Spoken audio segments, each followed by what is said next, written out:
Hello. Recently, MC Toon was having a debate with a flat earther, and he was talking about how another flat earther was trying to calculate the distance between various cities on a flat earth and how he could get, I think it was about 3 or 4 cities, and any more than that, and the distance between the cities wouldn't line up. So I thought I was going to try something slightly different that was somewhat related to that, and I ended up going into a completely different direction. So I started off this morning by looking for flight times between various cities, and I found this website that lets you pick one of the airports that they have in their database, I guess, and you specify the source airport and the destination airport. It looks like it uses an airspeed of 410 knots, uses an altitude of 39,000 feet, calculates the distance between them, figures out a flight time, etc. And it also gives other information. And I think this is really meant for airline pilots, or maybe one specific airline, I don't know. And I think it helps them calculate their routes. I used this website to generate a few data points. So I used these two airports. I'm pretty sure that's Belfast, Ireland. There was another one that showed it what looked like in Norway. So that's a slightly different story. I did find another flight time calculator, and they more or less agree, 8 hours 35 minutes, and I had worked out to 8.75 hours. I think it was like 8 hours and 40 some minutes. And so I populated some of these fields here based on this website. I then found this other table here, travel and leisure, the 10 longest flights in the world. So New York City to Singapore, distance in miles, flight times. So these are all of the flights. And I calculated miles to nautical miles.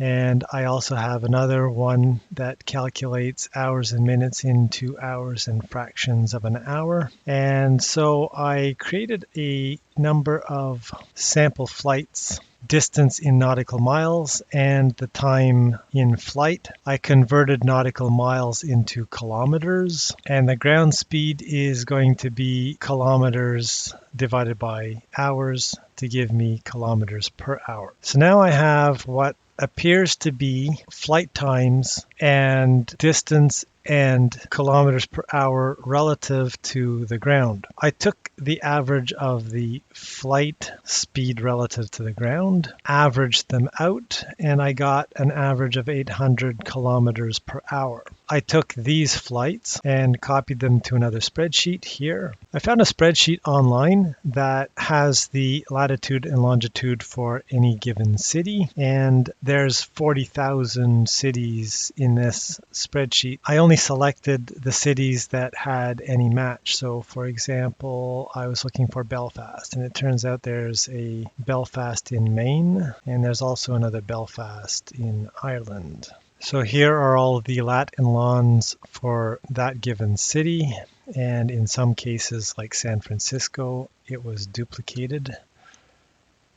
And I just needed those values to populate the next set of columns, which would be this set over here for the globe Earth. So this here is the Java code that I was using in my Skywatching app that calculates the Great Circle distance. It uses the Haversine formula. And so I replicated it in all of these cells, and at the end I get a distance in kilometers. This was the measured hours, which corresponds to the flight time. So this column, which is the number of computed flight time hours, would be this distance divided by this average flight speed. I calculated the difference between the measured hours based on what the airlines give us versus what I just recalculated for the distance on a globe. And a number of people have asked flat earthers to come up with a model. Flat earthers don't have a model, and so this is the best formula that I can generate that would calculate the distance on a flat earth. This is all based on taking the latitude and longitude and projecting it on the AE map, which is the best map that flat earthers tend to use, with the North Pole at the center. In this case, observer latitude you could think of as the from city, and the object latitude you can think of as the destination city. So the observer, or the from city, the radius would be this formula here to calculate the number of kilometers to the North Pole, and I would do something similar as well for the destination city. The X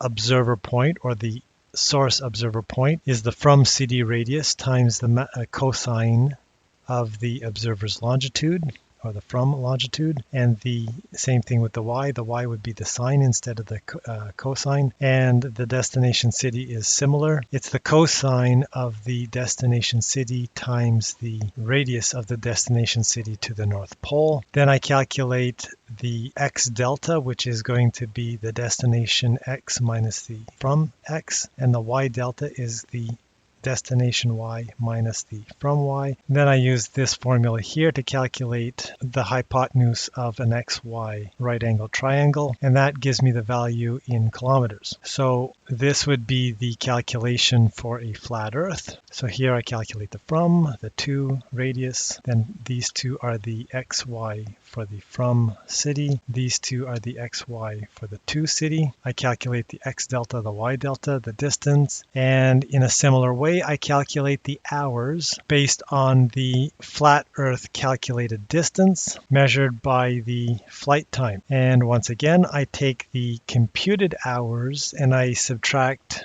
the airline posted hours to get a difference. And so what does this tell me? With the exception of this bonus flight, as seen here, all the other flights are very close. Compared to a 16 or 17 hour flight, this one is 0.26 hours off, which would be about 15 minutes. 0.17 hours, 0.027 hours, 0.477, so this is just around 30 minutes difference. 0.082 hours, I think that's about 5 minutes difference. You get the idea. This is the only one that is slightly different, which has a difference of almost 2 hours. That could be a completely different plane. These could be airplanes that use jet engines. This could be a propeller plane. We don't know. But all of these are very close. This one is 2 hours off. It is not the same as for a flat earth. This one might be 15 minutes off. This one might be 30 minutes off. This one is almost 6 hours off. This is 2.6 hours. This one is 6.325 hours.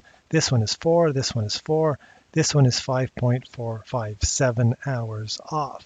This leads me to conclude that this is even yet more proof that we live on a globe and not on a flat earth. If you like this video, I would appreciate the thumbs up and the comment below and all of that other stuff. And that's it for now. Thank you for watching, and I will see you again in another video at some point soon enough. Bye for now.